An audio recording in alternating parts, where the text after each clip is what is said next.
सबैलाई good morning छ। फेरि आज नयाँ दिन नयाँ भिडियोको साथमा आज चाहिँ यता जर्मन पार्कमा आएको छु। अनि आज चाहिँ एकदम इम्पोर्टेन्ट कुरा गरौँ के भनेको कसरी चाहिँ हामी सेल्फ डाउटबाट ओभरकम गर्ने क्या होइन। सेल्फ डाउट किन आउँछ, कसरी आउँछ, त्यसको बारेमा थोरै आजको भिडियोमा चाहिँ भन्छु है। अनि के तपाईँहरू पनि त्यस्तो कहिले कहिले लाग्दैन त म त राम्रो छैन यार, म त यो काम सक्दैन नि, म त आउँदैन नि यार, अरूले के भन्छ कि यार, त्यस्तो हुन्छ नि मनमा। त्यही कुरा त्यस्तै कारणले यस्तै सोचेर धेरै लाइफमा पछाडि परेको छ कि छैन त। अनि त्यही पनि आज म यो टपिकमा चाहिँ किन भनौँ जस्तो लागिरहेको थियो, पहिलादेखि भनौँ जस्तो लागिरहेको थियो क्या। मैले यो सेल्फ डाउट ओभरकम गर्नलाई यो 45 डेजको च्यालेन्ज पनि लियो होइन। सुरुमा त मलाई भिडियोमा बोल्दा पनि एकदम अप्ठ्यारो लाग्छ, क्यामेरा फेस गर्नु एकदम अप्ठ्यारो लाग्छ। अहिले त खासै केही लाग्दैन होइन। अनि त्यस्तै सेल्फ डाउटको कारणले लाइफमा धेरै पछाडि भएकै हो होइन। अब त्योलाई चाहिँ अब कसरी चाहिँ ओभरकम गर्दो रहेछ भनेर सोचेको क्या। अब मेबी अब मेरो कुनै कुराले तपाईँलाई हेल्प गर्न सक्छ भने त ओके, ग्रेटफुल फर मी।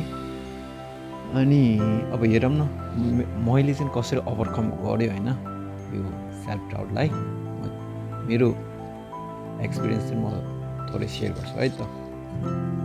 सुरुमा चाहिँ त्यो हामीले बुझ्नुपर्ने चाहिँ त्यो हो क्या, खास सेल्फ डाउट भन्ने चाहिँ के हो क्या। कहिले पनि सोचेको छ यो सेल्फ डाउट भन्ने के हो। हाम्रो मनमा जहिले पनि डाउट लाग्छ कि यो सही हो कि होइन यार, यो रङ हुन्छ कि, म फेल हुन्छ कि, म हुँदैन कि, त्यस्तो लाग्छ नि त होइन। त्यो सेल्फ डाउट यो चाहिँ के हो क्या खास, न त केही छैन क्या। मैले यस्तो सोचेको होइन, त्यो भनेको सानो तिम्रो मनभित्र भएको डरको आवाज रहेछ क्या होइन। तिम्रो मनमा भएको, दिमागमा भएको त्यो डरको आवाज, त्यसले नै तिमीलाई फेल बनाउँछ क्या। त्यसले नै तिमीले काम गर्नुबाट रोक्दो रहेछ, सबैबाट रोक्दो रहेछ क्या। न त तिमीले त्यो देख्न सकिन्छ, न त केही गर्न सक्दैन होइन। त्यही पनि तिमी त्यो के नभएको ठाउँलाई पनि तिमी तर्सिरहेको क्या होइन। त्यो सेल्फ डाउट चाहिँ कसरी चाहिँ हाम्रो दिमागमा बस्दो रहेछ भनेपछि आफैले बनाउँदो रहेछ क्या, कसैले बनाउन आउँदैन रहेछ त्यो होइन। अनि त्यही हो, मैले पनि अब त्यो कसरी आउँदो रहेछ, कसरी ओभरकम गर्ने भनेर यो 45 दिनको भिडियो च्यालेन्जमा धेरै कुरा सिक्यो होइन। अब त्यही कुनै कुराहरू तपाईँहरूले सेयर गरौँ कि जस्तो लागेको क्या। अनि मैले यो कसरी चाहिँ ओभरकम गर्ने भनेर सोचेको होइन। अनि सुरुमा चाहिँ के अरे आफैले डाउट के लाग्छ त्यो चाहिँ इमिडिएटली, जस्तै कि के काम गर्न लाग्यो भने होइन, काम गर्न लाग्यो भने के डाउट लाग्यो, गरौँ कि नगरौँ, किन चाहिँ डाउट लागेको लेखिहाल्ने कि मोबाइलमा छिटो टाइप गरिहाल्ने होइन।